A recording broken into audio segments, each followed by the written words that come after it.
LPG आधार से लेकर UPI तक 1 जून से बदल जाएंगे ये 8 नियम।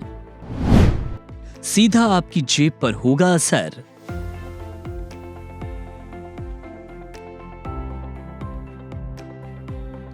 हर महीने की पहली तारीख को कुछ अहम नियमों में बदलाव होते हैं जो सीधा असर आम जनता की जेब और फाइनेंशियल प्लानिंग पर डालते हैं। जून 2025 की शुरुआत भी ऐसे ही कुछ बड़े बदलावों के साथ हो रही है। आइए जानते हैं 1 जून से लागू हो रहे 8 प्रमुख नियमों के बारे में।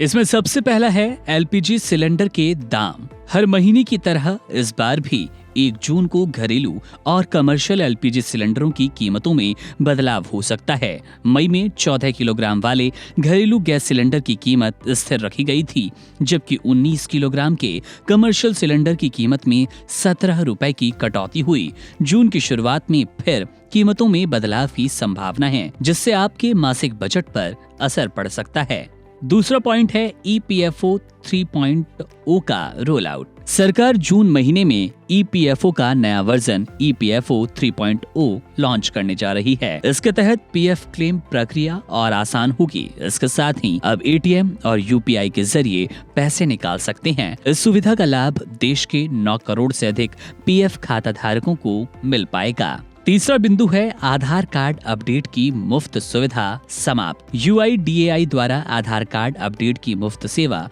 14 जून 2025 तक ही उपलब्ध है। यदि आप इस तारीख तक अपने आधार में बदलाव नहीं कराते तो इसके बाद 50 रुपए का शुल्क देना होगा। ऐसे में जल्द से जल्द ये कार्य पूर्ण कर लें।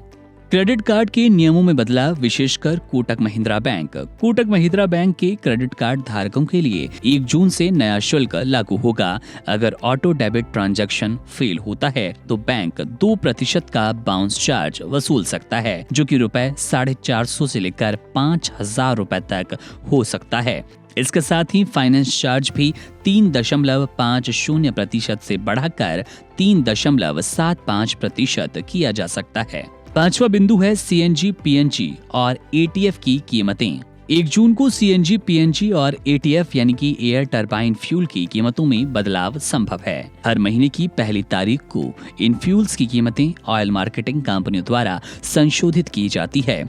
मई महीने में इनकी कीमतों में राहत मिली और अब देखना होगा कि जून में क्या कुछ बदलाव होंगे। छठा बिंदु है एफडी की ब्याज दरों में बदलाव। जून महीने में कुछ बैंक फिक्स्ड डिपॉजिट पर ब्याज दरों में बदलाव कर सकते हैं। सूर्योदय स्मॉल फाइनेंस बैंक ने हाल ही में 5 साल की एफडी ब्याज पर 8.6% से घटाकर इसे 8% कर दिया था। अगर आरबीआई आगे रेपो रेट में कटौती करता है तो ब्याज दरों में और गिरावट होगी। 7वां बिंदु है म्यूचुअल फंड कट को लेकर।